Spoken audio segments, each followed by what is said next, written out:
Good morning, everybody. It's Smoky Mountain Dave here, up at the Bigfoot Cabin in Almond, North Carolina. Haven't posted anything in a while, so I thought I'd give it a shot today. We're going to do something a little bit different. Most of my videos are about some of my mini adventures of kayaking and hiking and camping and boating and things like that, a little fly fishing. But today we're going to try a cooking show. So I've gotten a lot of comments from people that said, hey, why don't you try a cooking show? And so I'm going to give that a shot today. I do have a big green egg, and I'm going to cook a top sirloin beef roast on the big green egg. And also the peaches are really in season right now in South Carolina and Georgia area. So I'm going to make a couple peach pies as well. And hopefully everything's going to turn out well. And I'll get on camera as we're kind of going through the process. Okay, so here we go. We've got a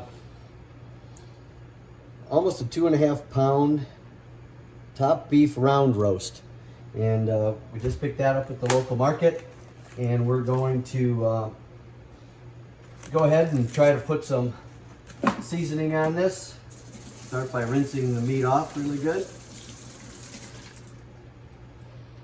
and then we're going to put a binder on it. I usually use some mustard, and I'll cover it with mustard, which seems a little crazy, but it's a great binder. And then we've got some seasonings that we're going to put on it. So let me just slap this thing in some mustard. Just kind of rub it all in like that. Get it all over, top, bottom.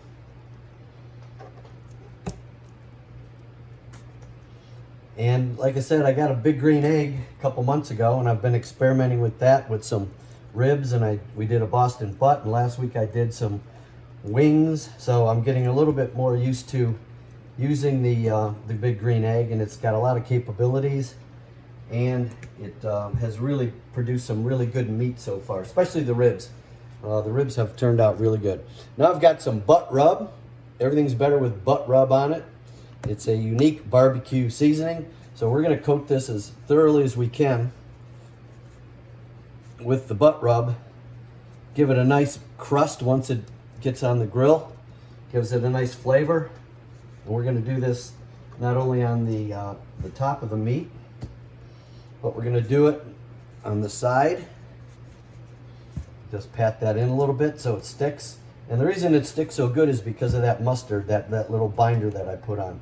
Most of the mustard flavor will go away as it cooks, but it's a great binder for the butt rub. Okay, so we're just about done with that. Now we're going to move over to the grill, get that fired up, and put this on for a couple hours.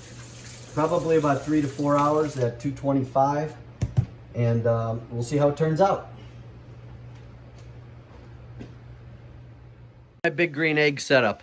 I've got the large size, and I've also got the Cyber HQ, which basically is controls the intake and outtake of the big green egg, so I can control the temperature.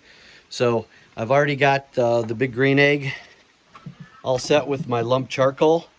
I'm going to go ahead and grab my fire starter, which is right here, which I use to get the charcoal going quickly.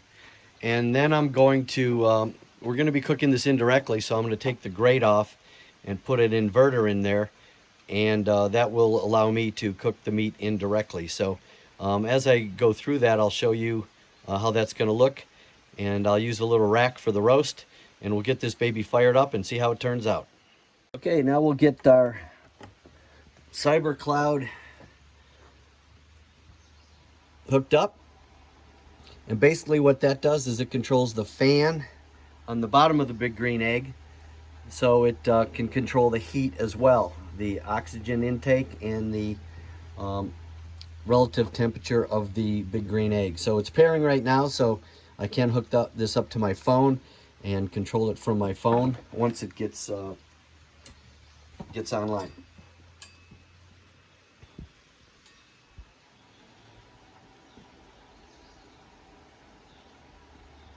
So we're going to set the temperature at 250.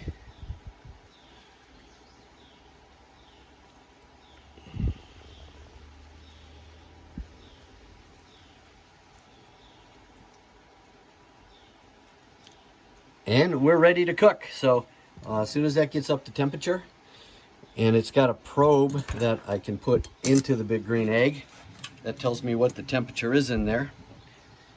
So I just did that. Now we should be able to see the cook temperature right now is at 64 degrees, and that will be increasing as this thing fires up. So we'll get back online in a minute once it gets up to temperature. I'll show you how the inverter works, and then we'll see how this thing looks both before, during, and after cooking. Okay, we're up to temperature now, 261. I've got my meat prepared in the rack and with a little drip pan below it. And now I'm going to grab that, and that's called the inverter, and that will let me cook indirectly. So let me put that on, and then I'll show you how that looks when it's all together. Okay, here we are. I've got the inverter in. You can see it right there. Lets me cook indirectly. Got my meat in the rack with the drip pan, and I'll close it up, and it dropped a little bit on temperature while I was doing that, and then I get a little indication that it's at 199, but it'll get back up to temperature pretty quick. We'll put the timer on it, and we'll check it in an hour, see how it looks. Okay, since we're going to be cooking all afternoon and hanging out, I thought it might be a good time to have some a glass of tea. So we're going to have the turmeric ginger tea. It's pretty tasty stuff, and then we'll get going on the pies in a few minutes. Okay, to go along with our roast today, I'm going to make some potatoes. I just sliced up a couple potatoes. I'm going to throw a little butter in there. I'm going to drizzle a little bit with olive oil, just a little tiny bit for a little flavor.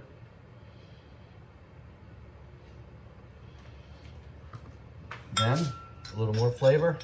I'm just going to throw some garlic in there. And last but not least, some salt and pepper.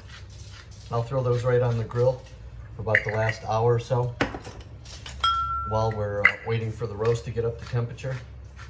And this will be a good good side, some potatoes to have with that roast beef. Let's see how we're doing. The meat temperature is 126. The green egg temperature is 348. So we're gonna throw these potatoes on there now and give it about another half hour or so. All right, let's check this roast out again. Looks like it's doing okay. I'm just gonna scoot this back a little bit. Get these potatoes on there. Close it up, let it cook.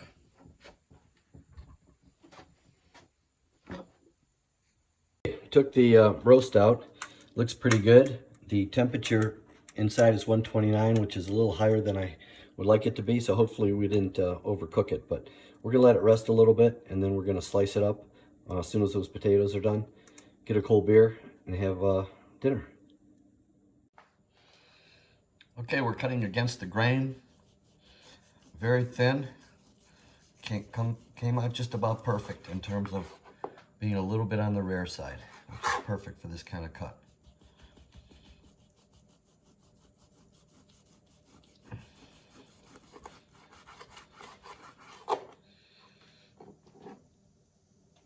So that looks good. Let's try it. Cut a few more pieces. Have some potatoes. And by that time, the pie should be ready to eat.